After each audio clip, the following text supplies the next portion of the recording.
بسم اللہ الرحمن الرحیم. سب جانتے ہوئے بھی گلے سے لگا لیا، جسے گناہگار کو اپنا بنا لیا.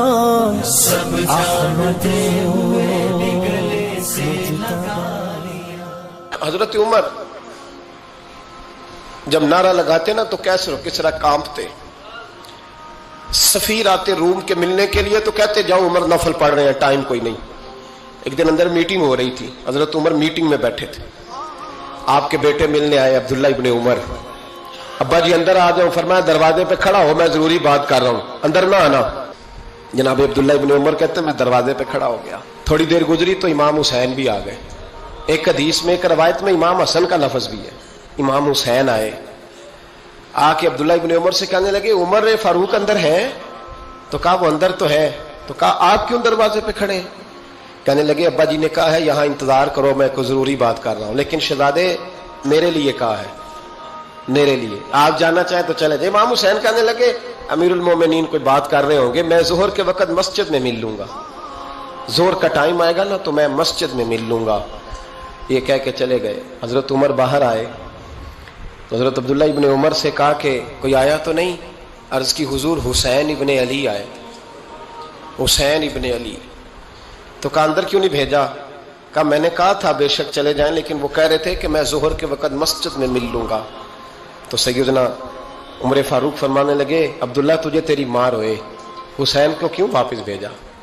پھر عمر دنیا داروں کے سامنے ڈٹنا، کھڑا ہونا عمر پہ ختم ہے، لیکن جو اندر کی بات ہے نا، روح کی، جو عقیدت کی بات ہے، جو وفا کا رشتہ ہے، اس کو کون سمجھے؟ یہ جو روح کی مجبوریاں ہیں، یہ جو وفا کی مجبوریاں ہیں، اسے لوگ کیا سمجھیں؟ انہیں کیا پتا کہ مرشد کے بیٹے کے پیر چومنے میں حسن کیا ہوتا ہے؟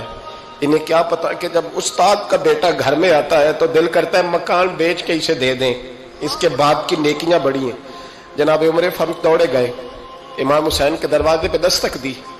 امام حسین باہر رکھا. شہزادے یار ملنے آئے تھے تو بغیر ملے کیوں آ گئے؟ عرض کی کہ آپ مصروف تھے، آپ کے اپنے بیٹے بھی دروازے پہ کھڑے تھے تو میں واپس آ گیا. امام حسین کہتے عمر جذبات میں آ گئے، سر سے پگڑی گر گئی. کہنے لگے حسین میرے بیٹے کا اور حسین کا کیا مقابلہ؟ کیا اس کی ماں کا نام فاطمہ الزہرا ہے؟ کیا اس کی نانی کا نام خدیجہ الکبریٰ ہے؟ کیا اس کے نانے کا نام محمد مصطفیٰ ہے؟ اور پھر سر سے پکڑی اتری تھی، اپنے بال زور سے پکڑ لیے. کہنے لگے حسین میں نا مکے میں اونٹ چرایا کرتا تھا اور ڈنڈوں سے مار کھاتا تھا اپنے باپ سے. یہ جو آج ساری دنیا میں عمر کے نعرے لگتے ہیں یہ تیرے نانے کا صدقہ ہے. شہزادے میری وفا اور میری وفا میں جب تیرا دل کرے نا توڑ کے آ جایا کر. عمر تو لوگ ایک دن امام حسین نے آ کے نا جناب فاروق اعظم سے کہا، خطبہ دے رہے تھے بچوں کی طبیعت شروع میں، پتہ نہیں کیا بات آئی امام حسین کے دل میں. کہنے لگے عمر نیچے اترو، یہ میرے نانا کا ممبر ہے.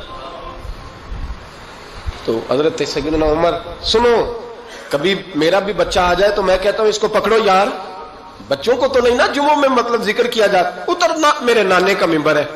جناب عمر اتر کے نیچے کھڑے ہو گئے. تو کہا جا کے اپنے نانے کے ممبر پہ بیٹھ. تو حضرت عمر رو پڑے. کہنے لگے شہزادے میرے نانے کا ممبر ہی کوئی نہیں ہے ہی نہیں، یہ ممبر یہ مصلی یہ تیرے نانے کی شان ہے، میرے نانے کا کوئی ممبر نہیں، تیرے ہی نانے کا ممبر ہے. تھوڑی دیر کھڑے رہے تو امام حسین کہنے لگے اچھا کوئی نہیں آپ کے نانے کا ممبر کا نہیں؟ کہا چلو پھر میرے نانے کے ممبر پہ بیٹھ جاؤ چلو خیر ہے. کوئی نہیں آپ کے نانے کا؟ کہا نہیں. تو کہا کوئی نہیں پھر میرے نانے کے. جب حضرت عمر بیٹھے تو بڑا شاندار جملہ کہا. فرمانے لگے میں ممبر پر مرضی سے نہیں بیٹھا تھا، مجھے ابو بکر نے بٹھایا تھا، اور پھر حسین کے کہنے پہ میں اترا ہوں، اب مجھے حسین نے بٹھایا ہے. اب کسی کی جرت ہے تو عمر کو اتار کے دکھائے، اب میں حسین کا تیری نسل پاک میں. یار کتنی بے شرمی کی بات ہے، لوگ امام حسین کو باغی کہے. وہ حضرت امام اعظم ایک باغ میں بیٹھے تھے، شاگرد ساتھ تھے، تو کتابیں بکھری ہوئی تھی، کچھ لکھا جا رہا تھا، بکھری ہوئی تھی کتابیں.